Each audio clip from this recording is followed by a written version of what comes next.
किसी के मन की बातें पढ़ने के लिए आपको 3 तरीके पता होने चाहिए। ये तरीके सीखना बहुत महत्वपूर्ण है।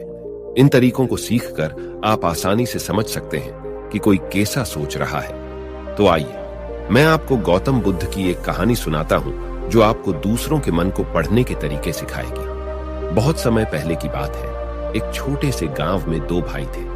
बड़े भाई को अंधा था, इसीलिए वह हमेशा घर पर ही रहता था और छोटे भाई खेती करता था। हालांकि खेतों में बहुत सारे जानवर थे और उनके कारण पूरी कृषि बर्बाद हो रही थी। इससे छोटे भाई को बहुत परेशानी हो रही थी। फिर एक दिन उसे ख्याल आया कि वह अपने अंधे बड़े भाई की मदद क्यों नहीं लेता, ताकि वह खेतों से जानवरों को भगा सके। क्योंकि उसका बड़ा भाई अंधा था, वह खेत में बैठकर जानवरों की आवाज सुनते ही उन्हें डरा सकता था। इस तरीके से हमारी कृषि बच सकती थी। इस सब कुछ सोचने के बाद उसने अपने खेत में एक छोटा सा झोपड़ा बनाया और अपने अंधे भाई को उसमें रखा। उसने उससे कहा, भाई, अगर तुम किसी जानवर की आवाज सुनो तो जोर से चिल्लाओ और जानवर यहां से भाग जाएंगे। इससे हमारी फसलें बच जाएगी। बड़ा भाई अपने छोटे भाई के विचार से सहमत हो गया और खेत में बैठने लगा। जब कभी उसे किसी जानवर की आवाज सुनाई पड़ती, वह तुरंत जोर से चिल्लाने लगता और जानवरों को डरा कर भगा देता। वे कई दिनों तक यह अभ्यास जारी रखते हैं। एक दिन एक हिरण उनके खेत में दौड़ रहा था और खेत को तोड़कर भाग गया। हालांकि एक राजा भी वहां था जो हिरण की पीछा कर रहा था। राजा का ध्यान अंधे भाई पर गया और उनसे पूछा, क्या तुमने यहां एक हिरण देखा है? जवाब में अंधे भाई ने कहा, मैं अंधा हूं, मैं कैसे हिरण देख सकता हूं? पर मैं तुम्हें इतना बता सकता हूं कि मेरी खेत से जो जानवर भाग गया है वह आपकी पीछा करने लायक नहीं है। आप अपना समय बर्बाद कर रहे हैं। राजा उस अंधे के शब्दों से चौंका हुआ था।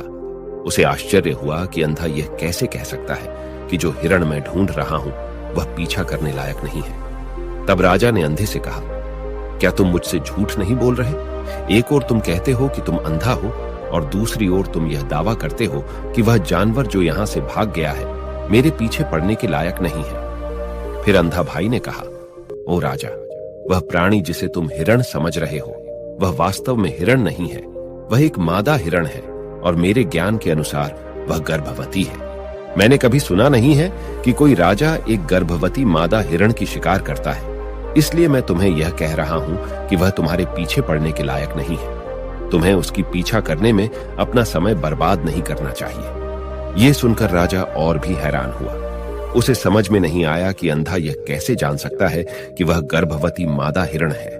उसने सोचा कि कैसे एक अंधा यह जान सकता है मैं जिस हिरण की शिकार कर रहा हूं वह क्या गर्भवती है या नहीं।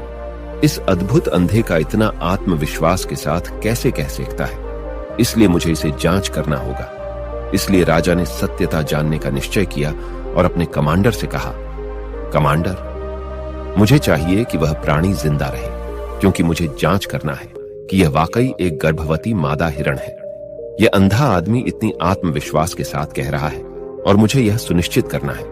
जाओ और जांचो कि क्या वह एक गर्भवती मादा हिरण है। राजा के आदेश पर कमांडरों ने हिरण को पा करने के लिए चला गया। कुछ समय बाद जब वह लौटे तो राजा से कहा, राजा, यह अंधा आदमी पूरी तरह से सही कह रहा है। वह वाकई एक गर्भवती मादा हिरण है। इस सुनकर राजा हैरान हो गया। उसे समझ में नहीं आया कि यह अंधा आदमी कैसे जान सकता है कि वह गर्भवती मादा हिरण है। राजा के मन में कई सवाल उठे। आखिरकार राजा ने इस पर पूरी तरह से समझौता करने का निश्चय किया और अंधे से कहा, सुनो, मुझे यह नहीं पता कि तुम सचमुच अंधे हो या नहीं, लेकिन मैं तुमसे एक सवाल पूछने आया हूं। क्या तुम मेरे सवाल का सही जवाब दोगे? जवाब में अंधे ने कहा, राजा, आप मुझसे जो भी पूछना चाहेंगे मैं आपको सच्चाई से जवाब दूंगा। राजा ने कहा, देखो, एक ओर तुम कहते हो कि तुम अंधे हो और दूसरी तरफ तुमने मुझे कहा कि मैं जिस जानवर की मैं पीछा कर रहा था, तुम कहते हो कि वह गर्भवती मादा हिरण है और साथ में तुम्हें यह भी पता लगाता है कि तुम्हारे खेतों में जानवर कब आते हैं और कब जाते हैं। तुमने यह सब कैसे अनुमान लगाया? तब अंधा आदमी ने समझाया, सर, जब आप उस मादा हिरण की पीछा कर रहे थे तो उसकी गति और दौड़ते हुए आवाज से ही मुझे पहले से ही समझ आ गया था कि यह हिरण है और मेरी खेत की बांध काफी छोटी थी, उसकी ऊंचाई ज्यादा नहीं थी। अगर यह सामान्य हिरण होती तो वह आसानी से उस बांध को पार कर सकती थी, लेकिन वह हिरण ने उस बांध को तोड़कर भाग लिया था, और यदि वह बांध पार करने की कोशिश करती तो उसके संतान को खतरा होता। इसलिए मुझे समझ में आ गया कि वह गर्भवती है। इस व्याख्या को सुनकर राजा अंधे के विशेष ज्ञान और कौशल को देखकर चौंके हुए हैं। वह समझता है कि यह व्यक्ति अंधा होने के बावजूद अनोखी जानकारी और क्षमताओं से संपन्न है। राजा इसका लाभ उठाने का निश्चय करता है और अंधे से एक और सवाल पूछता है। राजा कहते हैं, तुम बुद्धिमान हो और तुम्हारी कई बातों की गहरी समझ लगती है। आज मैंने तुम्हें यहां बुलाया है ताकि जान सकूं कि मेरी पत्नी मेरे प्रति विश्वासी है या नहीं। अंधा आदमी जवाब देता है, ओ राजा, ऐसा सवाल कैसा है? आपका विवाह कई सालों से चल रहा है और अब आप ऐसी बातें जानना चाहते हैं। ऐसे सवाल आपके मन में क्यों उत्पन्न हो रहे हैं? हालांकि राजा कहता है, तुम्हें इस सवाल का जवाब देना होगा। अगर तुम मुझे उत्तर नहीं दोगे तो मैं तुम्हें मृत्यु दंड से सजा दूंगा। राजा की धमकी सुनकर अंधा कहता है, बहुत अच्छा, मैं तुम्हें तुम्हारे सवाल का जवाब दूंगा।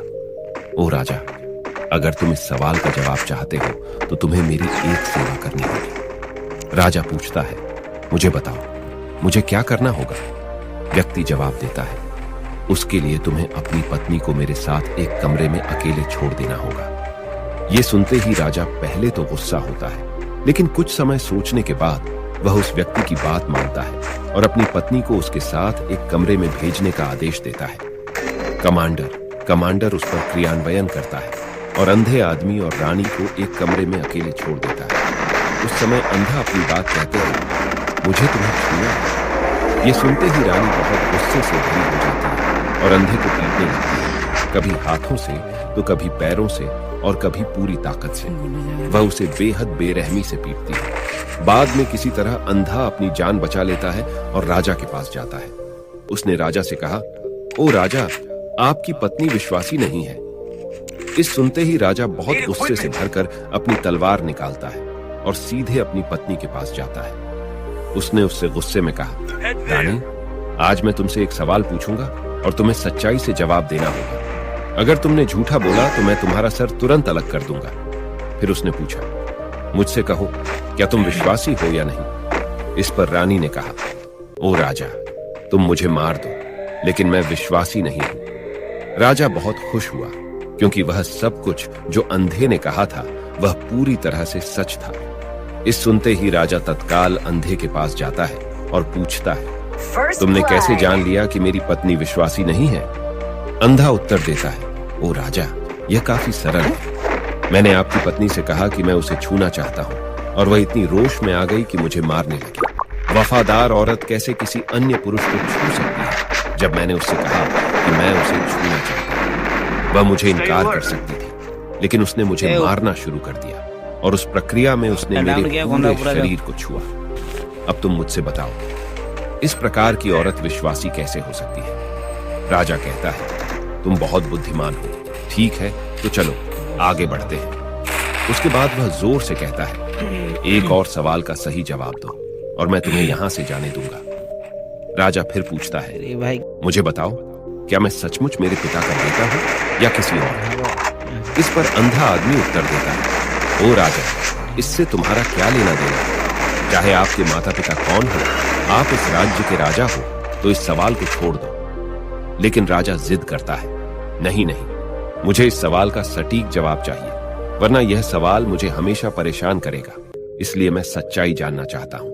अगर तुम सही जवाब दोगे तो मैं तुम्हें यहां से जाने दूंगा। अंधा आदमी उत्तर देता है, ओ राजा, मेरे लिए इस सवाल का उत्तर देने के लिए तुम्हें अपनी मां के पास जाने की कोई आवश्यकता नहीं है। मैं अभी बता सकता हूं कि तुम किसके बच्चे हो, लेकिन उससे पहले मैं चाहता हूं कि तुम मुझसे वादा करो कि तुम मुझसे गुस्सा नहीं करोगे। राजा कहता है, हाँ, मैं वादा करता हूं कि मैं गुस्सा नहीं करूंगा। फिर अंधा आदमी जवाब देता है, ओ राजा, मैं तुम्हें बताने की आवश्यकता नहीं है कि तुम सचमुच अपने पिता के बच्चे हो। मैं तुम्हें अब बता दूं कि तुम मेरे स्वामी, राजा और परमेश्वर के पुत्र हो। मैं वादा करता हूं कि मैं आपसे गुस्सा नहीं होऊंगा। फिर अंधा राजा से कहता है, तुम सचमुच अपने पिता के बच्चे हो, लेकिन तुम एक कंजूस व्यापारी की छाया में भी हो। यह सुनते ही राजा बहुत खुश हो जाता है और तत्काल अपनी मां के पास जा जाता है। उससे कहता है, मां, कृपया मुझे सच बताओ, क्या मैं सचमुच अपने पिता का बच्चा हूं या किसी अन्य का? अगर तुम मुझे सच नहीं बताओगी तो मैं यहां ही अपनी जान दे दूंगा। मुझे सच बताओ क्या है। राजा की मां कहती है, पुत्र, तुम सचमुच अपने पिता का बच्चा है, लेकिन तुम एक कंजूस व्यापारी की छाया में भी हो। जब मैं नहाकर अपनी आवश्यकता अनुसार देख रही थी तो मैंने तुम्हारी ऊपर कंजूस व्यापारी की छाया देखी। यह सुनते ही राजा बहुत खुश हो जाता है और तत्काल ही अंधे के पास लौटता है। उससे पूछता है, तुमने कैसे जान लिया कि मेरी ऊपर कंजूस व्यापारी की छाया थी? अंधा जवाब देता है, ओ राजा, आप मुझसे कई सवाल पूछते हैं और मैंने सभी के सही उत्तर दिए हैं। अगर आप कोई अन्य राजा होते तो मैंने अब तक कई पुरस्कार प्राप्त कर लिए होते, लेकिन आपने मुझे कुछ नहीं दिया। मैंने अब तक एक भी पैसा नहीं लिया है। इसी से मैंने अनुमान लगाया कि आप बहुत कंजूस हैं। यह सुनकर राजा हंसते हुए कहता है, जो भी तुम मांगोगे मैं जरूर दूंगा, लेकिन मुझे बताओ, तुम कैसे जान लेते हो क्या सही है और क्या गलत, और तुम इतने सटीक और निष्कलंक उत्तर कैसे दे सकते हो? अंधा आदमी कहता है, ओ राजा, मैं प्राकृतिक रूप से अंधा हूं।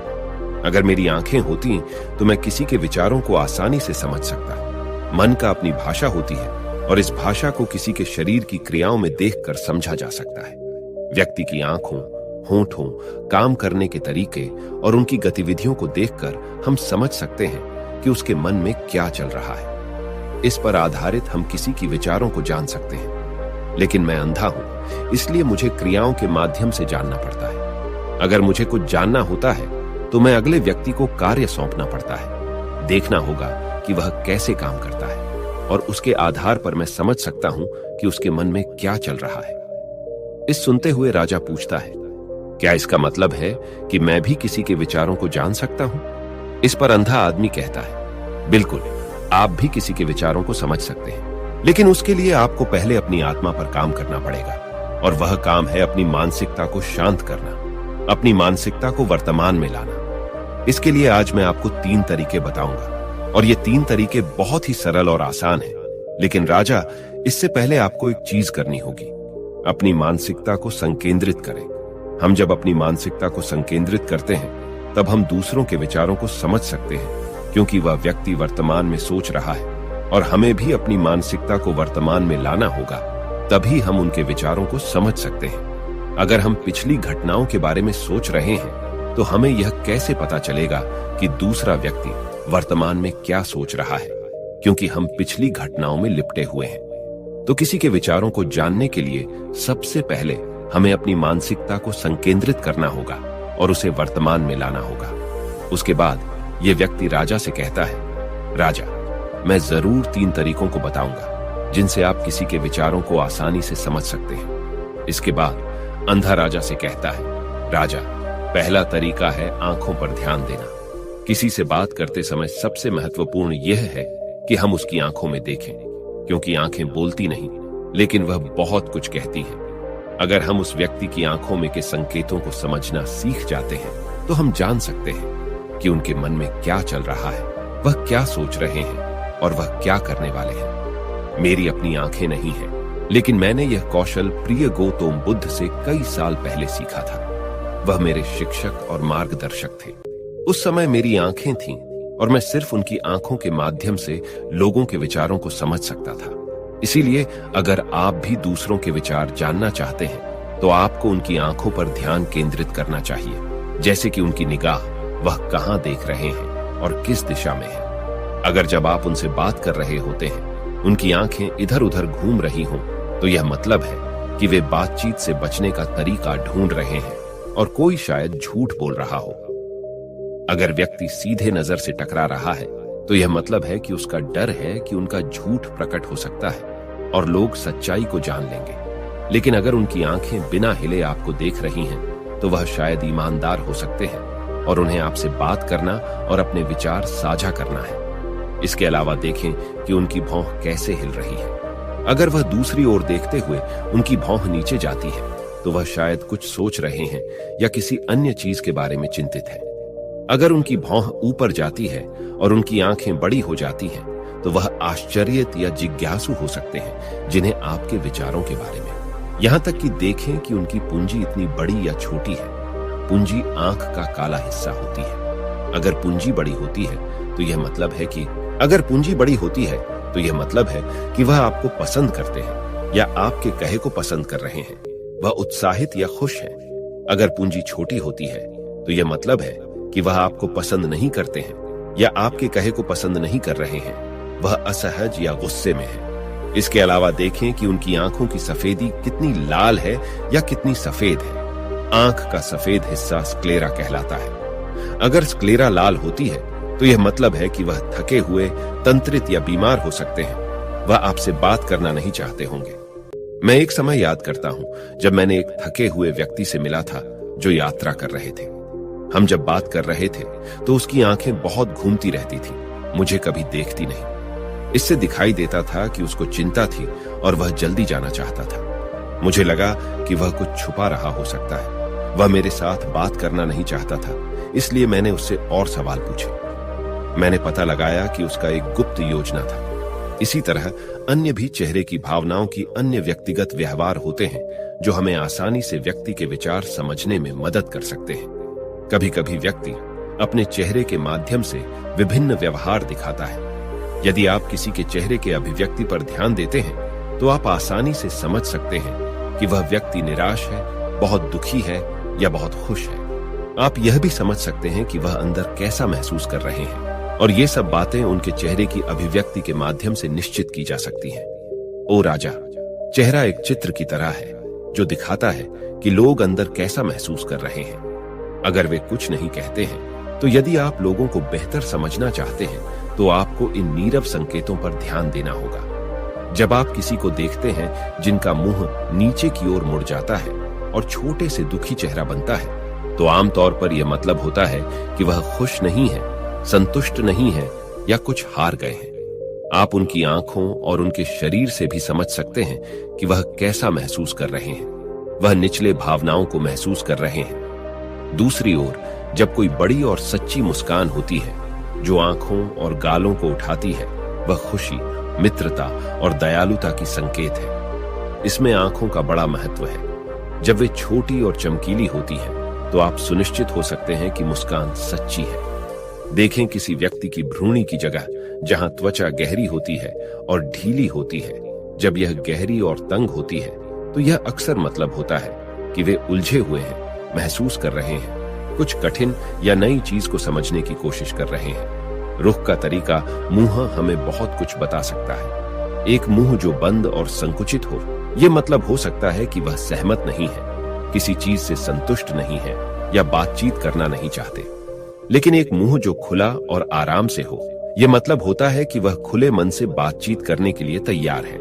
जब आप चेहरे की इन संकेतों को देखने और समझने में महारथी हैं, तो आप यह जान सकते हैं कि लोग किस बारे में सोच रहे हैं और कैसा महसूस कर रहे हैं। चाहे वह अपनी भावनाएं बाहर कहें या चुप रहे, उनके चेहरे से हर बात साफ हो जाएगी। इसलिए कोई व्यक्ति जैसे भी अपने शब्दों से बोलता हो, आप उनके चेहरे से सब कुछ समझ सकते हैं। मैं आपको एक कहानी सुनाऊं। एक बार मैंने एक दुखी व्यक्ति से मिला जो मेरी मदद के लिए आया, लेकिन वह ऐसा व्यवहार कर रहे थे कि उन्हें कोई परवाह नहीं। लेकिन मैंने उनकी माथे पर एक छोटी सी रेखा देखी, जिससे पता चला कि उनकी परेशानी थी। मैंने उनसे कहा कि मुझे अपनी समस्या बताएं, और उन्होंने बता दी। इसके बाद उनको अच्छा लगा और मैंने उनकी मदद की। एक सच्ची मुस्कान आंखों को भी खुश बनाती है। ये मतलब है कि वे खुश और दयालु हैं। एक उदासी मुंह की भौहें नीचे जाती हैं। इसका मतलब है कि वह चिंतित या उलझे हुए हैं। भौहें ऊपर जाती हैं जब वे हैरान या जिज्ञासु विचार रहे होते हैं, तो आप उनकी भावना को उनके चेहरे को देखकर समझ सकते हैं। आगे बढ़ते हुए व्यक्ति राजा से तीसरी मेथड के बारे में बताते हैं, कहते हुए, ओ राजा, एक और भाषा भी है जो है, वह है हाथों की इशारों और शरीर की भाषा की। किसी के विचारों को समझने के लिए हमें हाथों की इशारों और शरीर की भाषा को समझना चाहिए। जब कोई व्यक्ति बातचीत करता है तो आपने देखा होगा कि वह अपने हाथों को हर समय हिलाता रहता है, इशारे करता है। शब्दों के अलावा उनकी शरीर की भाषा भी बड़ी भूमिका निभाती है। वह क्या सोच रहा है, यह स्पष्ट करने में। ओ राजा, शरीर और हाथ बिना शब्दों के बहुत कुछ कह सकते हैं। यह शब्दों की तरह बातचीत का एक गुप्त तरीका है, जहां आप देख सकते हैं कि लोग क्या चाहते हैं और कैसा महसूस कर रहे हैं। वे छोटी छोटी चीजों से जो वे करते हैं। किसी को ध्यान से देखें जब वह आपसे बात करते समय अपने उंगलियां तेजी से टैप करता है। जब उंगलियां किसी चीज पर तेजी से आवाज करती हैं, तो यह मतलब हो सकता है कि वह बोर हो रहे हैं, जल्दी में हैं या बातचीत जल्दी समाप्त करना चाहते हैं। मैं एक वक्त स्मरण करता हूं जब मैंने एक व्यक्ति से मिला जो मुझसे कुछ बेचना चाहता था और वह यही इशारा करता था। मुझे पता चल गया था कि वह घबराया हुआ था, तो मैंने उससे बेहतर कीमत पर खरीदने को कहा और उसका हैराना हो गया। कभी कभी किसी को अपनी बाहुएं आपस में जोड़ते हुए देखना, यह मतलब हो सकता है कि वह आपसे या आपके कहने से संतुष्ट नहीं है। वह अपने विचारों को आपसे छुपा रहे हैं। इस तरह से अपनी बाहुएं जोड़ने का तरीका उनके विचारों और भावनाओं को दूसरों से सुरक्षित रखने की तरह है। इस चिन्ह को देखकर आप जब उनसे बात करें तो दयालु और सतर्क रह सकते हैं, ताकि वह आपसे अधिक संतुष्ट और खुले मन से मिल सके। कभी कभी किसी व्यक्ति को आपस में झुकते हुए देखना, यह मतलब हो सकता है कि वह आपसे या आपके कहने से रुचाना रखते हैं। वह आपकी बातों को ध्यान से सुन रहे हैं, जिससे वह आपसे रुचाना रखते हैं और जानना चाहते हैं। इस तरह से अपने शरीर को हिलाने का यह तरीका दिखाता है कि वह आपकी बातों को सुनना, सीखना और समझना चाहते हैं। मैंने एक बुद्धिमान शिक्षक से मिला था जो ऐसा करते थे। वह बहुत शांत थे, लेकिन वह दिलचस्पी से आगे झुकते रहते थे, जिससे यह प्रकट होता था कि उन्हें उस विषय के बारे में और जानना था। कभी कभी लोग जब आपसे बात करते समय अपने चेहरे को छूने की आदत डालते हैं, तो आपको पता चल सकता है कि वह किस बारे में सोच रहे हैं। यह अक्सर मतलब रखता है कि वे चिंतित हैं या सोचते हैं। यह सब छूने का तरीका दिखाते हैं कि उनके मन और दिल में क्या हो रहा है। दूसरों की शरीर और हाथों से सही से समझने के लिए आपको धैर्य रखना पड़ता है, सावधानी से देखना पड़ता है और उन बातों को सराहना करनी पड़ती है जो वे नहीं कहते। ये छोटी पर महत्वपूर्ण संकेत, जैसे कि एक शांत पुस्तक, आपको उन भावनाओं और विचारों को दिखाते हैं जो उनमें छुपे हुए हैं और आपको उनसे बेहतर जुड़ने में मदद करते हैं। अगर हम इन 3 तरीकों पर ध्यान देते हैं और उन्हें सही से समझते हैं, तो हम तेजी से पता लगा सकते हैं कि किसी के मन में क्या चल रहा है, वह हमारी बातों को कितनी ध्यान से सुन रहे हैं और उनके मन में क्या हो रहा है। लेकिन इससे पहले आपको अपने मन को ध्यान में लाना होगा और उसे वर्तमान में लाना होगा। तभी आप इन सभी क्रियाओं पर ध्यान दे सकते हैं, उन्हें समझ सकते हैं और महसूस कर सकते हैं कि उनके मन में क्या चल रहा है। अन्यथा अगर आप पूर्व घटनाओं या भविष्य के योजनाओं में प्रवृत्त हैं, तो आप कभी भी व्यक्ति की शरीर भाषा पर ध्यान नहीं देंगे और आप कभी नहीं समझ पाएंगे कि उनके मन में क्या हो रहा है, वह क्या सोच रहे हैं। आपने कई महान संतों और ज्ञानी व्यक्तियों को देखा होगा जो आपको शांति से देखते हैं और आपको बता सकते हैं कि आपके मन में क्या चल रहा है, आपने उनसे क्या सीखा है। और इसका सबसे बड़ा कारण यह है कि वे आपको पढ़ सकते हैं, आपको समझ सकते हैं, क्योंकि उनका मन संकेतित, शांतिपूर्ण है। इसलिए वह आसानी से आपके विचारों को समझ सकते हैं। मुझे आशा है कि आपने अब तक कहानी का आनंद लिया है और इससे कुछ नया सीखा है। यदि आपने ऐसा किया है तो कृपया इस चैनल की सदस्यता लें। इससे मुझे उत्साहित किया जाएगा कि मैं आपके लिए और भी रोचक और जानकारीपूर्ण कहानियां बनाऊं। देखने के लिए धन्यवाद और आगे आने वाली वीडियो के लिए बने रहें।